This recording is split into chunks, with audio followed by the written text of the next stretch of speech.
Hey everybody, my name is Lucas Watson. I am that's backwards. I'm a recruiter for Robert Half Technology here in Oklahoma City. I manage our direct hire team. We help people find full-time jobs. I'm also a co-founder and partner at Starspace 46, a co-working facility here in Oklahoma, and I serve on the board for Techlahoma. So I got my fingers in a lot of pies.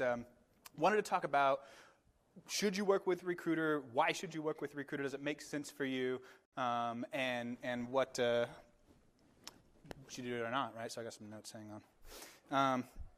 Okay, the first thing is, should you work with a recruiter? Maybe not everybody wants to work with recruiters. Some recruiters maybe don't take care of their people, don't add any value to your job search, and it doesn't make any sense for you to work with them. Talk about some red flags and things you should look out for at the end, but reasons that you might think about it. One, recruiters can open up a hidden layer of jobs that you might not see any other place.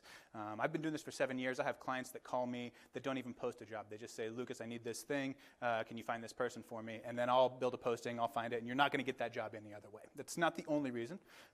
You might also want some help in salary negotiation. You might want some help in what does this job pay in this market. And a good recruiter can give you a lot of information about what makes sense and is this reasonable and what can we expect to find here. See me. All right. And then how to do it, right? So those are two reasons why. How to do it. It's really pretty easy. Communication is key, and don't be a jerk. And if you can handle those two things, I mean, you're going to have a pretty good experience with your recruiter if you've got a good one. So recruiters are going to ask you questions about your job search, about where you're interviewing, about what you want to do, about how you can add value to a company. And these are all questions that you should be prepared to answer, especially that last one, right?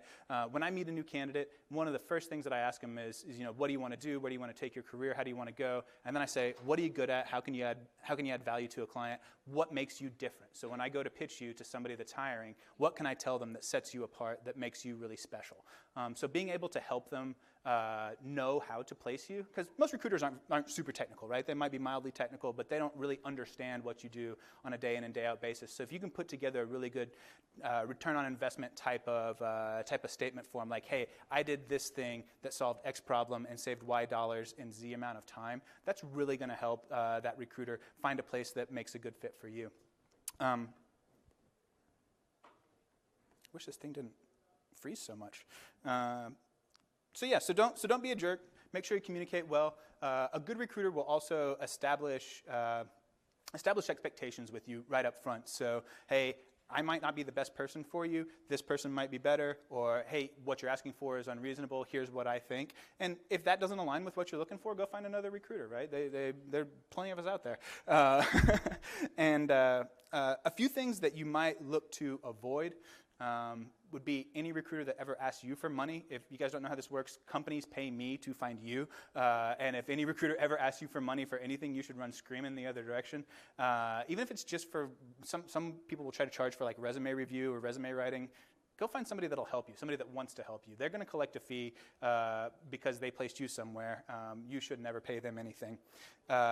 If you're getting ghosted a lot by a recruiter, if they're just not returning phone calls or not talking to you, not closing the loop with opportunities they may have talked to you about, maybe think about finding somebody else that will handle the communication. That goes both ways, right? Recruiters expect you to communicate with them, and you want a recruiter that will communicate with you and let you know what's going on.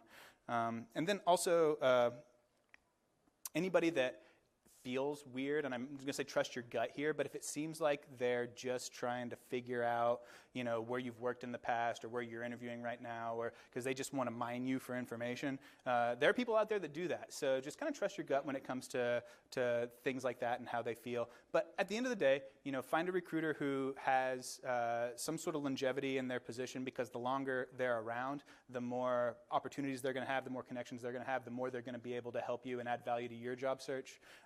Be prepared to talk to them about what you do and how you are different, what sets you apart. And if they don't ask you any questions at all about what you want or what you're looking for, how you want to grow your career, the projects that you want to work on, the technologies you might want to move into, then maybe look for somebody that has a little bit more of an interest in you and not just in cramming somebody into a seat. And that's what I would say you should do. So if you have questions, I'm easy to find at Starspace, Robert Half, LinkedIn, a million places. You can't find my Twitter.